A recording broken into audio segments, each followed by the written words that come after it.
¿Qué tal? ¿Cómo están? Buenas tardes.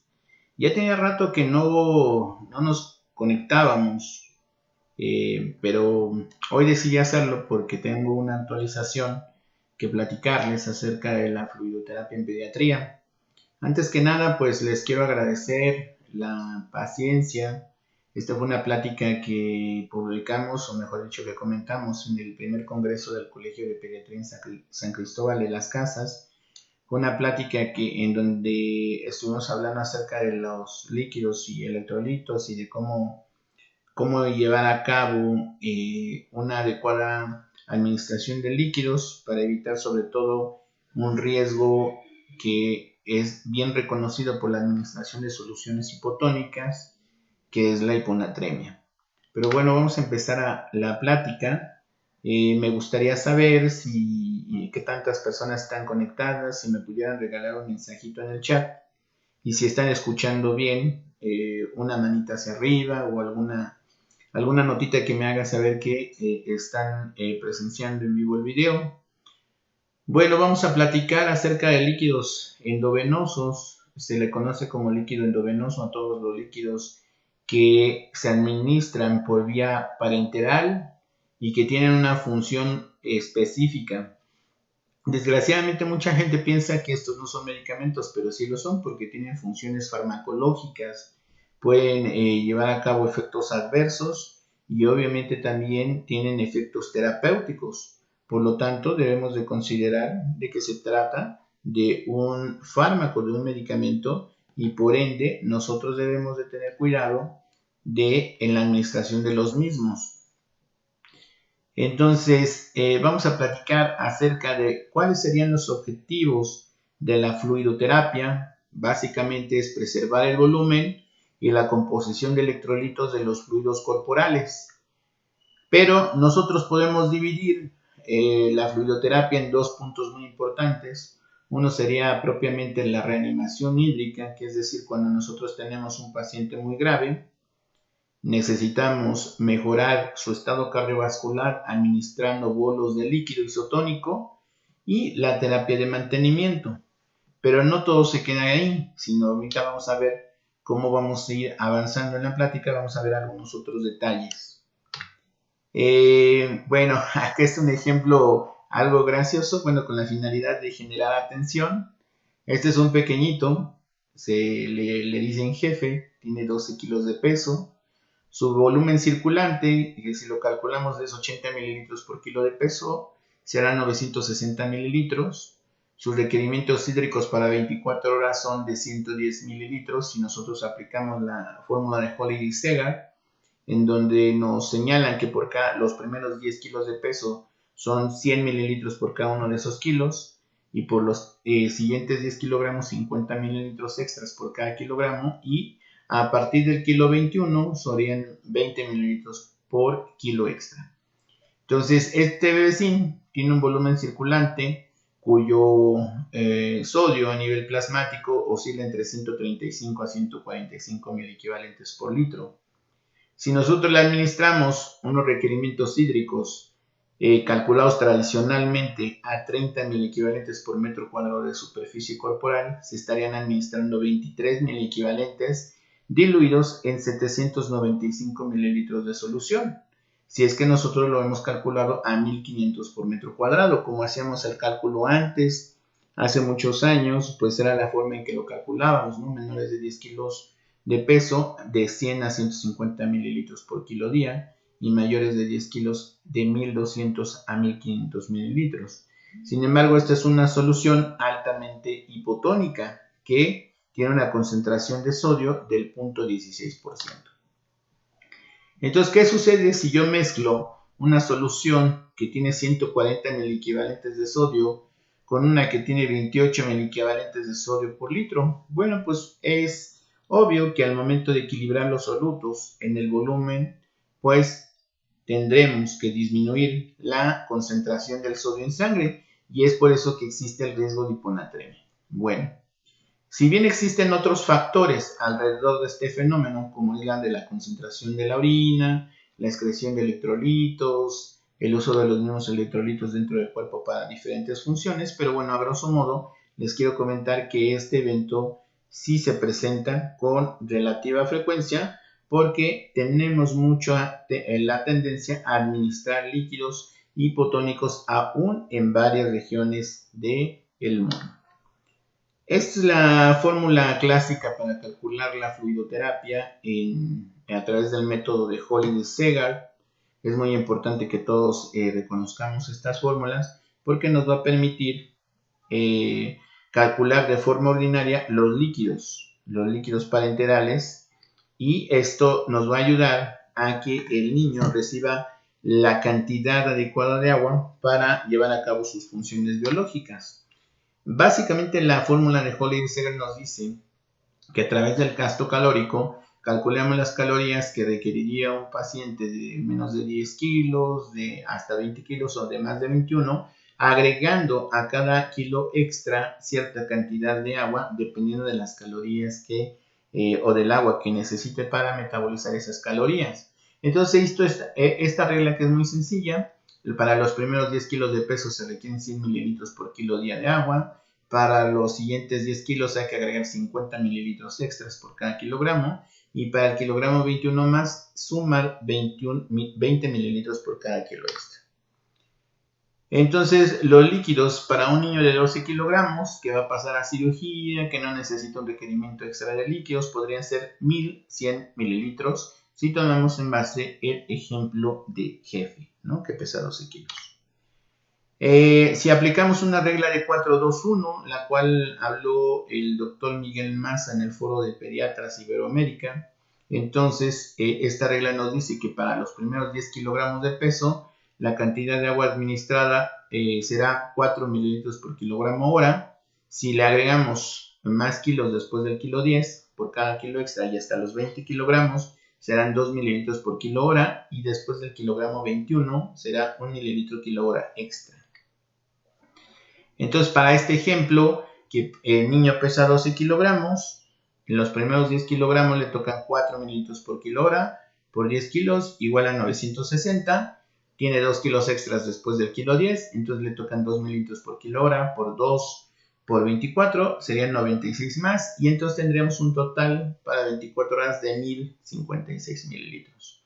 Entonces quiero retroceder unas diapositivas para ver que si nosotros lo calculábamos de la forma tradicional, nos íbamos a quedar cortos en la administración de líquidos y le íbamos a pasar únicamente 795 mililitros por metro cuadrado, bueno, en total, ¿no? Entonces son mejores estas dos reglas, tanto la de Holliday-Segard como la 4-2-1, para dar el aporte ordinario de líquidos. Entonces, esto es algo que les quiero dejar aquí en estas diapositivas para que no lo olvidemos. El método por metro cuadrado, pues que tristemente se destinó por mucho tiempo a mayores de 10 kilogramos, pues nos quedábamos cortos en los líquidos, el niño empezaba con oliguria, le empezaron a administrar cargas, y obviamente esto traía como consecuencia que el niño estuviera más con déficit hídrico, ¿no? Y esto no ayudaba mucho. El método por metro cuadrado de superficie corporal actualmente pues es un método obsoleto, no es adecuado para niños pequeños, sobre todo si son menores de 30 kilogramos, ya que puede subestimar los líquidos necesarios y pues nos va a costar trabajo, pero es momento de cambiar de paradigma. Esto es algo muy importante, ¿ok? Bueno, entonces, ¿qué tipo de líquidos debemos utilizar en pacientes hospitalizados? Los líquidos que en general debemos de emplear en pacientes hospitalizados tienen que ser líquidos isotónicos de preferencia. Entonces, estos líquidos isotónicos nos van a permitir administrar la cantidad adecuada de líquidos y de electrolitos para que el paciente no presente hiponatremia. Vamos a ir avanzando.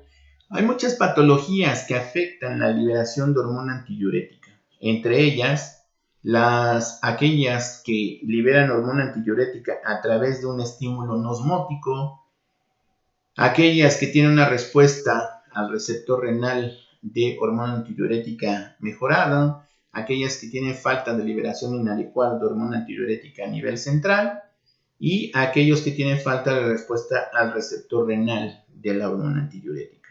¿Okay? Enfermedades que secretan o forma hormona antidiurética por estímulo no osmótico. Bueno, pues tenemos los estados posoperatorios, las enfermedades del sistema nervioso central, meningitis, tumores cerebrales, lesiones de la cabeza, enfermedades pulmonares como neumonía, bronquiolitis y asma, estados de inmovilización persistente, uso de antidepresivos, antipsicóticos, medicamentos para las convulsiones, agentes quimioterapéuticos, opiáceos, respuesta al dolor exacerbada, estrés. Todos estos nenes pueden tener una elevación de hormona antidiurética que puede favorecer la acumulación de líquidos en el cuerpo. Entonces, en la actualidad, encontramos que existen muchas de estas patologías agudas que secretan hormona antidiurética, que nos hacen que retengamos agua de forma patológica, y si esto le sumamos las soluciones hipotónicas, pues vamos a terminar con hiponatremia. Y esto, en el caso más crítico, puede generar algo que le conocemos como encefalopatía hiponatrémica. ¿Ok? Bueno, vamos a platicar un poquito acerca de la encefalopatía hiponatrémica. Si nosotros, conforme pasa la hospitalización, el niño va recibiendo más soluciones hipotónicas, pues vamos a tener el conflicto de que el sodio en sangre va a empezar a disminuir. Esto puede contribuir a la alteración propia de las funciones cerebrales porque la célula cerebral se va a empezar a edematizar, va a alterar las funciones de las bombas electrolíticas y el niño va a empezar a tener datos clínicos de hiponatremia. Al principio pueden ser muy sutiles, como cefalea, como el rechazo a la alimentación, pero conforme vaya pasando el tiempo, pues la situación se puede poner más delicada y obviamente puede desencadenar incluso en datos clínicos de hiponatremia grave que condicionen edema cerebral. Entonces hay que tener mucho cuidado con esto. Tu niño con patología hipersecretoria de hormona antidiurética debe recibir de preferencia una solución mixta, una solución isotónica, y en ocasiones tenemos que restringir a 2/3 de los requerimientos normales, y esto nos va a ayudar a evitar hiponatremia. Ojo que caso aparte son aquellos nenes que tienen patología hipersecretoria de hormona antidiurética pero que no han comido bien, que no han recibido la leche materna, que están deshidratados. Obviamente esos niños pues probablemente requieran el completo de su cálculo a través de polidexeral. Entonces vamos a hacer unos ejemplos muy sencillos. Niños de 8 meses con 7 kilos de peso, con bronquiolitis, peso en su última consulta de 7 kilos con 50, ya con signos vitales pues relativamente estables, está saturando al 85% por una patología a nivel respiratorio. Entonces vamos a calcularle sus requerimientos por gasto calórico, serían 100 mililitros por 7 kilos, serían 700 para 24 horas. Pero el niño se encuentra estable, no tiene datos de compromiso hemodinámico, perdón por la falta de ortografía. En realidad lo vamos a dejar de forma transitoria en lo que recibe tratamiento en ayuno y le vamos a asegurar un aporte hídrico suficiente. Aquí consideramos que 2/3 de sus requerimientos habituales pueden ser suficientes, es decir, 70 mililitros por kilo de peso con solución mixta, es decir, con cloruro de sodio más destrozar 5% pueden ser suficientes para mantenerlo estable. Vamos a ver el mismo ejemplo, el mismo peso, pero este niño ya perdió el 10% de su peso al momento del ingreso al servicio de urgencias. Este nene, aparte de la dificultad respiratoria, presenta taquicardia, empieza a tener un llenado capilar un poquito más prolongado, no ha estado comiendo bien. El niño se encuentra algo inestable, con deshidratación, lo vamos a dejar en ayuno por la dificultad respiratoria y pues yo creo que en este caso sería más conveniente iniciar líquidos de mantenimiento al 100% de sus requerimientos. Entonces, lejos de considerar las guías actuales que se publicaron en la revista de Pediatrics en 2017, en donde ya nos señalan el protocolo de cómo administrar líquidos en soluciones isotónicas, tenemos que individualizar cada caso en específico. Vamos a ver otro ejemplo. Aquí tenemos un niño de 8 meses con 7 kilos de peso, con bronquiolitis, Peso en última consulta de 8 kilos 200, es decir, si llega a urgencias con 7 kilos y pesaba 8.2 kilogramos, bueno, ha perdido 14% de su peso, se encuentra estuporoso, boqueando, con cuadro viral previo al ingreso. Pues obviamente este niño pues tiene un déficit hídrico muy importante, pero ya presenta datos de hipoperfusión tisular con shock. Entonces este niño necesita una estabilización rápida, necesita administración de líquidos que vamos a infundir de forma muy rápida en aproximadamente 10 a 15 minutos, de soluciones isotónicas a 20 mililitros por kilo de peso para mejorar su estado cardiovascular, y posteriormente de entrada le vamos a dejar el 100% de sus requerimientos hídricos y tendremos que irnos aumentando, disminuyendo dependiendo de las características clínicas de sus siguientes horas en hospitalización. Entonces el manejo de líquidos debe individualizarse, no debes de considerarlo como una receta de cocina. Los pacientes más graves son los que rompen todas las guías, todos los protocolos. Ahí hace falta una integración total de todos los datos clínicos, de la experiencia del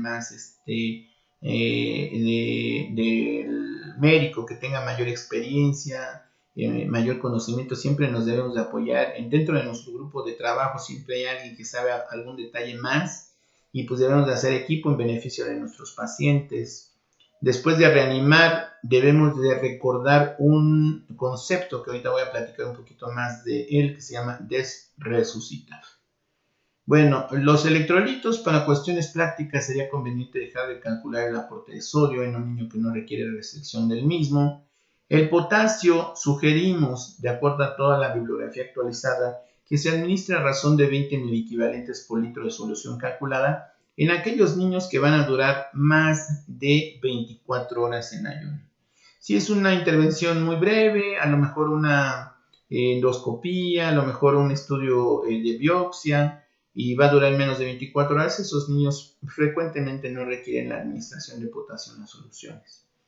Vamos a hablar acerca de la terapia hídrica de reanimación. Si bien es cierto que el agua salva vidas, también les quiero comentar que el agua en exceso también mata. Entonces, nosotros debemos de tener este flujograma en la cabecita y recordarlo. Después de ayudar a un niño a rescatarse de un evento más grave, debemos de optimizar la administración de líquidos. Debemos de estabilizar a ese paciente en su aporte hídrico y después desescalar el aporte hídrico.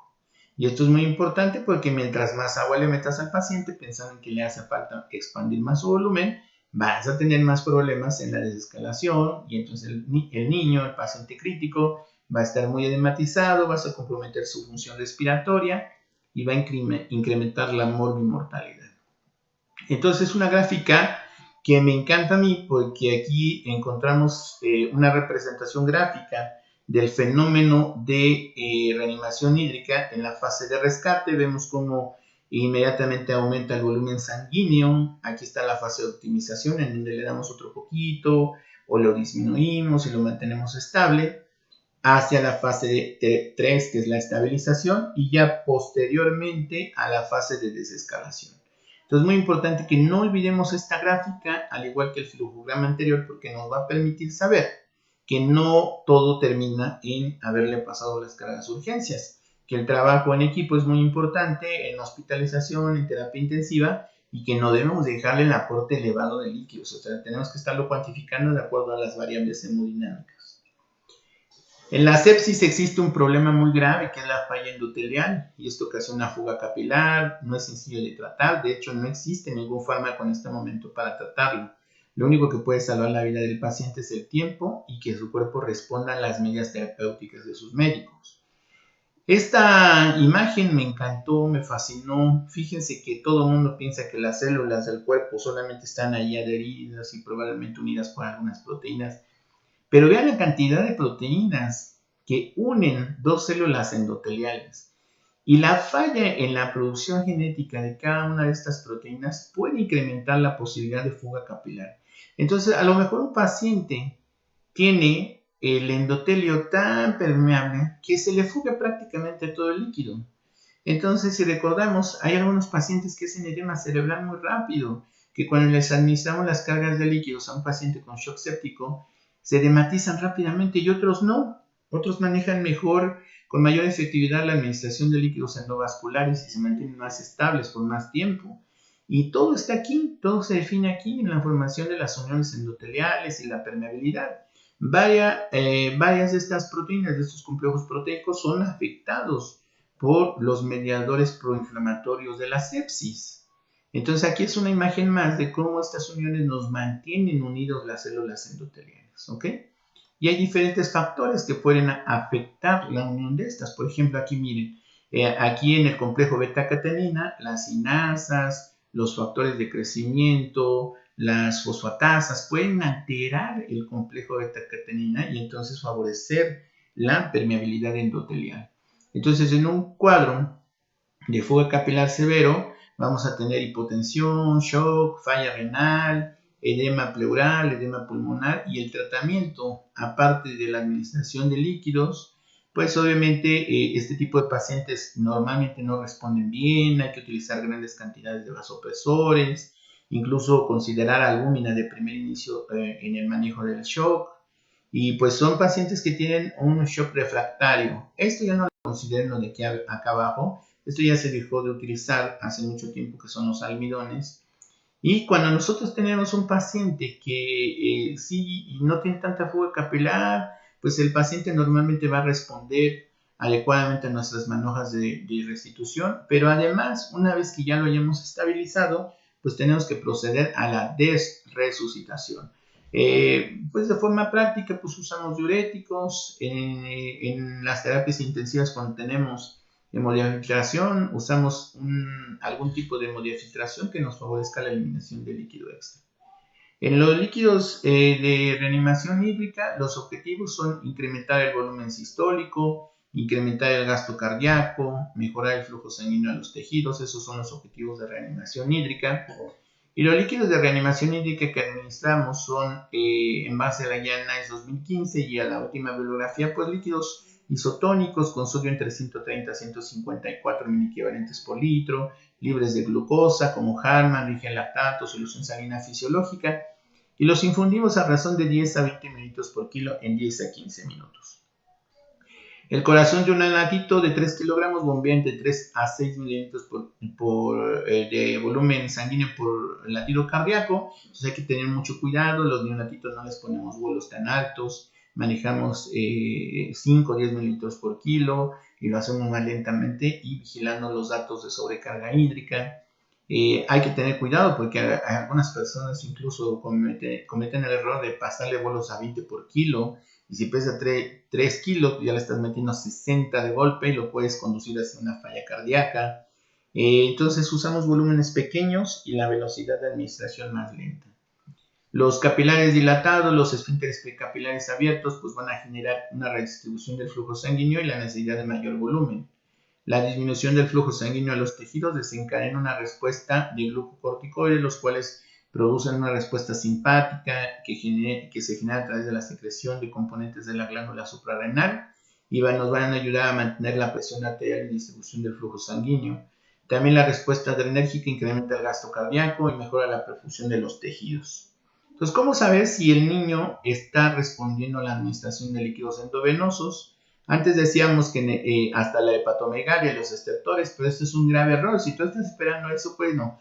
Pues la verdad es que no es justo para el paciente, lo vas a dejar en sobrecarga hídrica y después nos va a costar trabajo la desresucitación. Hoy decimos que hay que valorar clínica, usar ultrasonido y ecocardiograma si lo tenemos a la mano.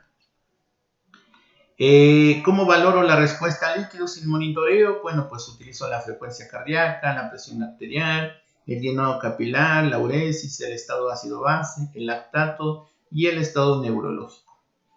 ¿Qué exámenes son necesarios para monitorizar la terapia hídrica? Pues los electrolitos, el calcio, el magnesio, el fósforo, el estado ácido-base, el lactato.